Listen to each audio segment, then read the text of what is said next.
నమస్తే, నా పేరు శ్రీనివాసు.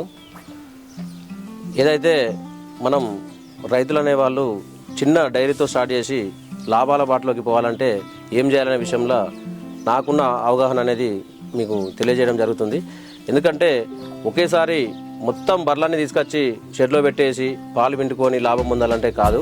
ఎందుకంటే ఒక బ్యాచ్ల వైజ్గా ఒక 5 బర్లతో స్టార్ట్ చేసి మళ్ళీ ఒక స్టేజ్ వచ్చేసరికి 6 months తర్వాత ఆఫ్టర్ 6 months తర్వాత రెండో బ్యాచ్ని తీసుకురావడం వల్ల రైతు లాభాల్లో ఉంటాడు. ఎందుకంటే దీని పాలు తగ్గేసరికి మనకు మళ్ళీ గేదెలు ఈనే టైంలో మనకు పాల దిగుబడి అనేది ప్రొడక్షన్ అనేది మంచిగా ఉంటుంది.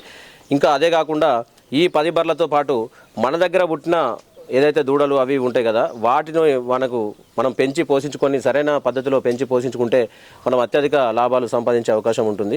ఎందుకంటే మన దగ్గర ఏ గేదె అయితే పెరుగుతుందో, ఏ రకమైన జాతిని మనం ఎంచుకుంటున్నామో ఆ జాతిని మనం నిండుగా మనం దాన్ని డెవలప్ చేసుకునే అవకాశం ఉంటుంది. మనం కొత్తగా లక్షలు పెట్టి ఇంకో బర్రెను కొనాల్సిన అవసరం మనకు లేదు. ఎందుకంటే దానివల్ల మనకు నష్టపోతాం. ఇదే మన దగ్గర పుట్టినే మనం పెంచుకోవడం వల్ల మనకు ఆదాయం అనేది కలిసి వస్తుంది అని చెప్పి నా ఆలోచన. ఎందుకంటే నేను కొత్తగా పెట్టినప్పుడు నేను కూడా అదే అనుకున్నా, మొత్తం ఒకటేసారి తెచ్చి 50 లీటర్లు 100 లీటర్లు తీస్తే లాభం ఉంటుంది కదా అని చెప్పి అనుకున్నా. కానీ అది వాస్తవం కాదు. ఎందుకంటే తక్కువ బర్లతో స్టార్ట్ చేసి ఎక్కువగా ఇది చేయాలని చెప్పి ఆలోచనతో మేము ముందుకెళ్తున్నాం.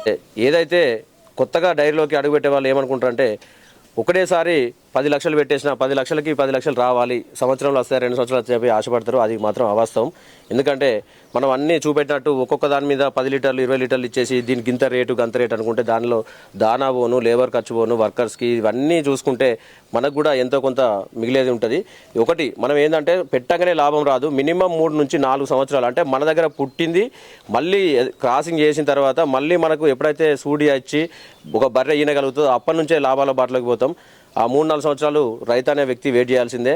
ఆలోచనతో ముందుకెళ్తేనే ఎవరైనా డైరీలో సక్సెస్ అవుతారని చెప్పి నా ఆలోచన.